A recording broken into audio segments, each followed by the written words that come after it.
The Russian organization was funded by Yevgeny Prigozhin, the indictment says. He is a wealthy St. Petersburg businessman and a member of President Vladimir Putin's inner circle. Trump quickly claimed vindication Friday, noting in a tweet that the alleged interference efforts began in 2014, long before I announced that I would run for president. The results of the election were not impacted.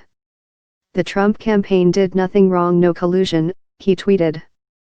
But the indictment does not resolve the collusion question at the heart of the continuing Mueller probe, which before Friday had produced charges against 4 Trump associates.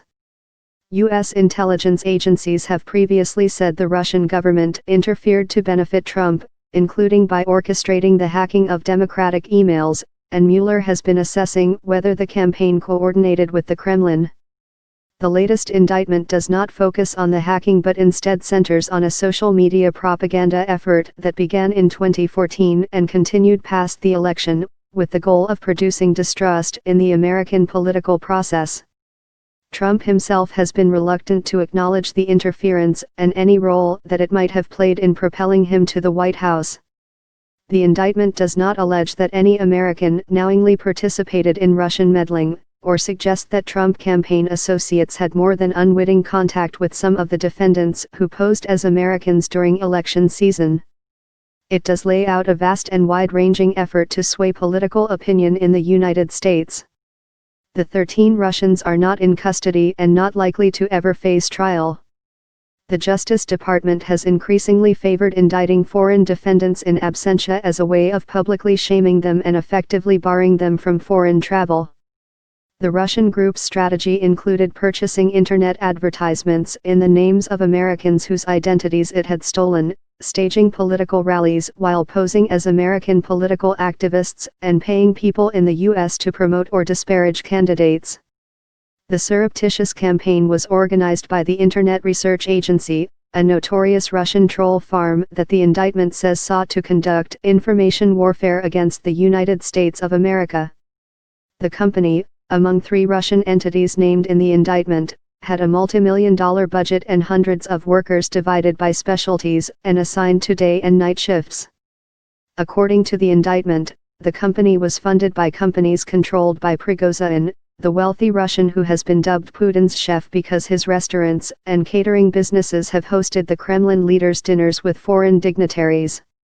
Prigozhin said Friday he was not upset by the indictment.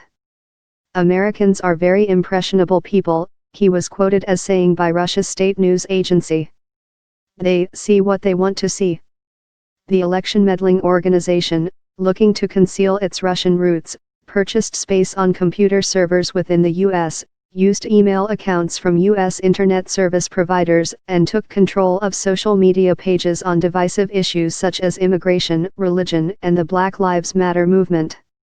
The indictment details contacts targeting 3 unnamed officials in the Trump campaign's Florida operation. In each instance, the Russians used false U.S. personas to contact the officials. The indictment doesn't say if any of them responded.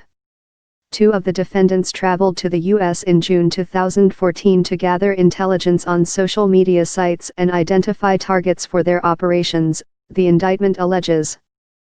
Following the trip, the group collected further intelligence by contacting U.S. political and social media activists while posing as U.S. citizens.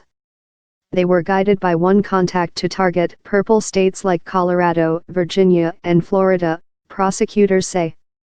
They engaged in operations primarily intended to communicate derogatory information about Hillary Clinton, to denigrate other candidates such as Ted Cruz and Marco Rubio, and to support Bernie Sanders and then-candidate Donald Trump. Cruz and Rubio ran against Trump in the Republican primary, Sanders opposed Clinton in the Democratic primary.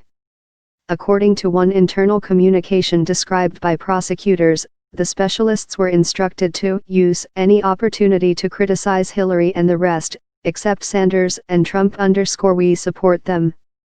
And according to one internal review, a specialist was criticized for having a low number of posts criticizing Clinton.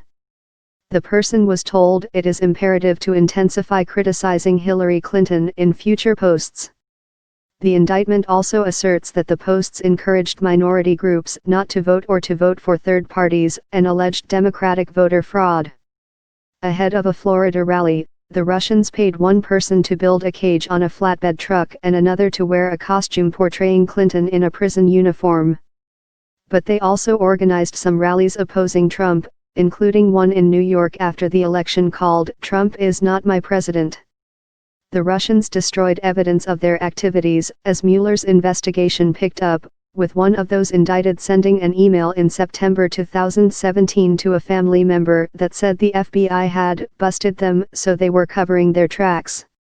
That person, Irina Viktorovna Kaverzina, wrote the family member, "I created all of these pictures and posts, and the Americans believed that it was written by their people." Online.